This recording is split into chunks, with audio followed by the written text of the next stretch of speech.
مسلمان کو تو اللہ کے فضل سے اللہ کے رسول کے صدقے میں کوئی خطرہ ہے ہی نہیں، کوئی ڈر ہے ہی نہیں۔ میڈیا ٹرائل میں جس طرح کی باتیں سامنے آتی ہیں ہمارے دیش کو خطرہ ہے۔ 130 کروڑ لوگوں کے آنکھ میں دھول جھونکنے کے لیے دھولوں کے بھی تو بہت سارے بھنڈارے چاہیے۔ عدالت میں ثبوت پیش کیے جائیں اور کسی خاص فرقے کو بدنام نہ کیا جائے، ہم تو یہی مطالبہ کرتے ہیں۔ نفرت پھیلانے والا، جینوسائیڈ کی بات کرنے والا، قتل عام کی بات کرنے والا، نسل کشی کی بات کرنے والا، تشدد پھیلانے والا، آتنکواد میں جو لپت ہیں ان پر کارروائی ہو، ضرور ہو، ٹھیک ہے، بہت اچھا، لیکن اس کا فیصلہ عدالت کرے گی، میں نہیں کروں گا، آپ نہیں کریں گے، ٹی وی والے نہیں کریں گے۔ اس کا فیصلہ عدالت کرے گی کہ کون مظلم ہے، کون ملزم ہے اور کون مجرم ہے، یہ عدالت فیصلہ کرے۔ میری آنکھ بند ہو سکتی ہے، آپ کی آنکھ بند ہو سکتی ہے، لیکن دیش کی آنکھ تو بند نہیں ہے، دیش کے 130 کروڑ کی آنکھ تو بند نہیں ہے۔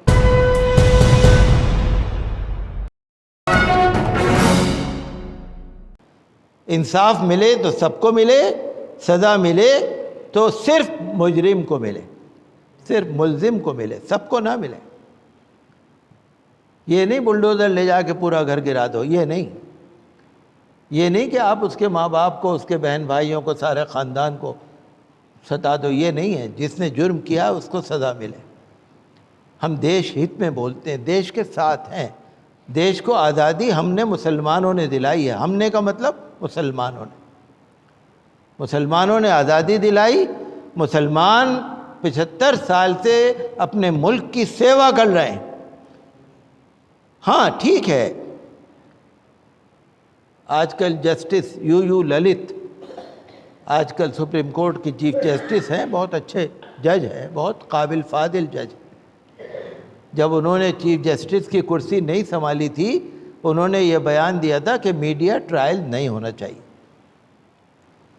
بھئی اگر کوئی مجرم ہے آپ پکڑ کے لے جاؤ، اس پہ قانون لگا دو، عدالت میں مقدمہ ڈال دو۔ میڈیا ٹرائل کا کیا کام ہے؟ میڈیا والوں کو کیا پتہ کیوں بحث کرنی پڑتی ہے؟ انہوں نے خود کہا تھا، میرے پاس وہ اخبار کا ثبوت موجود ہے جو خبر آئی تھی جسٹس یو للت کی۔ عدالت میں ثبوت پیش کیے جائیں اور کسی خاص فرقے کو بدنام نہ کیا جائے، ہم تو یہی مطالبہ کرتے ہیں۔ سمودائے وشیش کو بدنام نہ کریے، مہربانی کر کے۔ میڈیا ٹرائل میں جس طرح کی باتیں سامنے آتی ہیں ہمارے دیش کو خطرہ ہے، ہمارے دیش کی شانتی کو خطرہ ہے، ہمارے امن کو خطرہ ہے۔ ہمیں خطرہ نہیں ہے، میں آپ سے کئی دفعہ کہہ چکا، مسلمان کو کوئی خطرہ نہیں ہے۔ مسلمان کو تو اللہ کے فضل سے اللہ کے رسول کے صدقے میں کوئی خطرہ ہے ہی نہیں، کوئی ڈر ہے ہی نہیں۔ ہم تو حسبنا اللہ و نعم الوکیل والے ہیں، جو رسول نے پڑھا تھا نا، حسبنا اللہ و نعم الوکیل، ہم تو وہ ہیں، ہم تو حسبنا اللہ و نعم الوکیل ہیں، ہم تو ان اللہ مع الصابرین والے ہیں۔ بے شک اللہ صبر کرنے والوں کے ساتھ، بے شک اللہ صبر کرنے والوں کے ساتھ۔ ان اللہ مع الذین اتقوا والذین هم محسنون، بے شک اللہ تعالیٰ ان لوگوں کے ساتھ ہے جو نیک، متقی، پرہیزگار ہیں، جو نیک ہیں۔ اللہ تعالیٰ ہمیشہ ان نیک لوگوں کے ساتھ ہے، ہمیں مسلمانوں کو کوئی ڈر نہیں۔ بھئی جو چاہے آپ کریے، جس پہ چاہے الزام لگا دو، جس کو چاہے بدنام کر لو۔ بھئی ٹھیک ہے، اگر ووٹ لینے ہیں تو لوگ اپنے سیاسی مقصد کے لیے کر رہے ہیں، لیکن دنیا تو دیکھ رہی ہے۔ بھئی میری آنکھ بند ہو سکتی ہے، آپ کی آنکھ بند ہو سکتی ہے، لیکن دیش کی آنکھ تو بند نہیں ہے، دیش کے 130 کروڑ کی آنکھ تو بند نہیں ہے۔ جو دیش کے باہر کے لوگ ہیں ان کی آنکھ تو بند نہیں ہے۔ آپ دھول جھونکو گے تو اتنی دھول تو ہے ہی نہیں آپ کے پاس۔ 130 کروڑ لوگوں کے آنکھ میں دھول جھونکنے کے لیے دھولوں کے بھی تو بہت سارے بھنڈارے چاہیے۔ پھر میں آپ سے کہوں گا کہ ہم نے اس دیش کو خون سے سینچا ہے، لاکھوں علماء نے شہادت پائی ہے، ہم اس دیش کو کبھی بھی نہیں چاہتے کہ غلط ہو، لیکن ہم یہ درخواست کرتے ہیں کہ اگر کسی کی کوئی غلطی ہے تو پورے فرقے کو بدنام نہ کیا جائے، اور جو ظالم ہے ٹھیک ہے، اگر ظالم ظلم کرتا ہے تو کرے، اس کا کام ہے، ہمارا کام صبر کرنا ہے۔ وَلَا تَحْسَبَنَّ اللَّهَ غَافِلًا عَمَّا يَعْمَلُ الظَّالِمُونَ، قرآن شریف نے فرمایا اللہ کو غافل نہ سمجھنا، جو ظالم ہے یہ نہ سمجھنا کہ اللہ غافل ہے، اللہ دیکھ رہا ہے، انصاف انشاءاللہ ہوگا، دنیا بھی دیکھ رہی ہے، لیکن پبلک کی توجہ ہٹانے کے لیے، اپنے ووٹ کو جمع کرنے کے لیے جو نوجوانوں میں بے چینی پائی جا رہی ہے نا، آج کل سروس نہیں ہے، آج کل لوگوں کے پاس روزگار نہیں ہے، آج کل مہنگائی ہے، آج کل لوٹ مچ رہی ہے، لوگ سوسائڈ کر رہے ہیں، خودکشی کر رہے ہیں، لوگ لوٹ رہے ہیں دوسروں کو، دیش کا ماحول اچھا نہیں ہے۔ ہم تو چاہتے ہیں اچھا ہو، آئین پر عمل ہو، ہم بھارت کی سرکار کا سمان کرتے ہیں، ہم ان کے ہر اچھے فیصلے کا سواگت کریں گے، لیکن ہم یہ چاہتے ہیں کہ آئین پر عمل ہو اور سیاسی مقصد کے لیے لوگوں کو بیوقوف نہ بنایا جائے۔ ہم تو مسلمانوں کی 800 سال کی روایت ہے، پھر منہ سے 800 سال نکل گیا، 1000 سال کی روایت۔ ہم تو چاہتے ہیں کہ دیش ابھی 75 سال ہوئے ہیں، 100 سال پورے کرے، سینچری بنائے، آزادی کی سینچری۔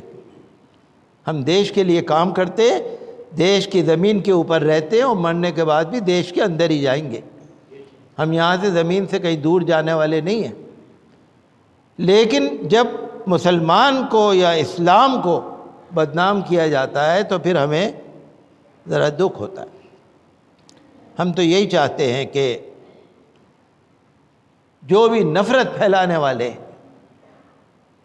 جو جینوسائیڈ کی بات کرتے ہیں، نسل کشی کی بات کرتے ہیں، قتل عام کی بات کرتے ہیں، ان کے خلاف کارروائی ہونی چاہیے، کوئی بھی ہو، یا ہندو مسلم کی کوئی بات نہیں، کوئی بھی ہو، نفرت پھیلانے والا، جینوسائیڈ کی بات کرنے والا، قتل عام کی بات کرنے والا، نسل کشی کی بات کرنے والا، تشدد پھیلانے والا، آتنکواد میں جو لپت ہیں ان پر کارروائی ہو، ضرور ہو، ٹھیک ہے، بہت اچھا، ضرور ہونا چاہیے، لیکن اس کا فیصلہ عدالت کرے گی، میں نہیں کروں گا، آپ نہیں کریں گے، ٹی وی والے نہیں کریں گے، اس کا فیصلہ عدالت کرے گی کہ کون مظلم ہے، کون ملزم ہے اور کون مجرم ہے، یہ عدالت فیصلہ کرے گی۔ بہرحال ہماری تو اللہ سے درخواست ہے کہ پروردگار ہم پر اور ہمارے دیش پر کرم کرے، ہمیں اپنے دیش سے پیار ہے، اس مٹی سے پیار ہے، ہمارے دیش کی دھرتی سے پیار ہے، ہمیں دیش میں رہنے والے 130 کروڑ ہر ناگرک سے پیار ہے، ہم مجرم کے ساتھی نہیں ہیں، جو بے قصور لوگ جن کو پھنسا دیا جاتا ہے ان کے لیے ہم ضرور چاہتے ہیں کہ جب تک عدالت سے جرم ثابت نہ ہو جائے ایک سمدائے وشیش کو لوگ بدنام نہ کریں۔ یہ ربیع الاول شریف کا مہینہ چل رہا ہے، آج کل جلسے ہوں گے، ہر گھر میں جلسے ہوتے ہیں، ہر مسجدوں میں جلسے ہوتے ہیں، یہاں بھی انشاءاللہ اگلے ہفتے 11 ربیع الاول کو 8 اکتوبر کو انشاءاللہ یہاں مسجد میں بھی جلسہ ہوگا، جیسے ہر سال ہوتا ہے عید میلاد النبی کا جلسہ انشاءاللہ اگلے ہفتے عشاء کے بعد ہوگا، ہر مسجد میں ہوتے ہیں۔ میں یہ چاہتا ہوں کہ جلسے کے اندر ٹھیک ہے اللہ کی رسول صلی اللہ علیہ وسلم کی شان تو بیان کی جاتی ہے، لیکن بیان کرنے والے رسول اللہ صلی اللہ علیہ وسلم کی سیرت پاک میں سے وہ گوشے بیان کریں جس کا تعلق اخلاق سے ہو، جس کا تعلق سماج سے ہو، جس کا تعلق انسانیت سے ہو، جس کا تعلق دیش پریم سے ہو۔ ہمارے مذہب میں سب کچھ ہے، ہمارے مذہب میں لاکھوں حدیثیں ہیں، لاکھوں حدیثیں۔ آج ضرورت ہے کہ ہم اپنے نوجوانوں کو، اپنے لڑکوں کو، لڑکیوں کو دین سکھائیں، سماجیات سکھائیں، اخلاق سکھائیں، اللہ کا حق پہچنوائیں، دین سکھائیں، اور دنیا داری سے تھوڑے دور رہیں۔ نوجوانوں کو رہنمائی کی بہت ضرورت ہے۔ اور ایک بات میں آپ سے بہت ہی تجربے کی کہہ رہا ہوں، تجربے کی کیا بلکہ شریعت کی۔ کوئی بھی نیک عمل ہے آپ کو کام آئے گا، کوئی بھی نیک عمل ہے آپ کے کام آتا ہے۔ اگر آپ اپنی بیوی کے ساتھ ٹھیک رہتے، اگر آپ اپنے بچوں کے ساتھ ٹھیک رہتے، اگر آپ اپنے ماں باپ کے ساتھ ٹھیک رہتے ہیں، اگر آپ اپنے پڑوسیوں سے اچھے رہتے ہیں، اگر غریبوں سے محبت کرتے ہیں، بیواؤں سے محبت کرتے ہیں، طلاق شدہ عورتوں سے محبت کرتے ہیں، بیماروں سے محبت کرتے ہیں، یاد رکھیے اگر سچی محبت ہے، بڑی سی بڑی بلا آپ کے پاس نہیں آنے کی۔ آپ لکھ لیجئے گا اس بات کو، لکھ لیجئے گا اس بات کو، بڑی سے بڑی بلا آپ کے پاس نہیں آنے کی۔ کوئی بھی نیک کام ہو ٹنٹالی، نیک کام ہونا چاہیے، اللہ کے لیے، اللہ کے رسول کے لیے نیک کام ہونا چاہیے۔ کوئی بلا آپ کے پاس نہیں آئے گی، اور اگر آئے گی تو یہ نیک عمل آپ کو بچا لے گا۔ آج ہم اسی لیے پریشان ہیں کہ ہمارے پاس کوئی نیک عمل نہیں ہے۔ آج ہم اسی لیے پریشان ہیں، معاملہ اچھا نہیں ہے، عمل اچھا نہیں ہے، آج ہم اسی لیے پریشان ہیں۔ لوگ مذہب اسلام سے بہت مرعوب ہیں، خوف زدہ ہیں۔ اگر ہم نیک بن جائیں گے، آپ دیکھیے گا انشاءاللہ کایا پلٹ ہو جائے گا۔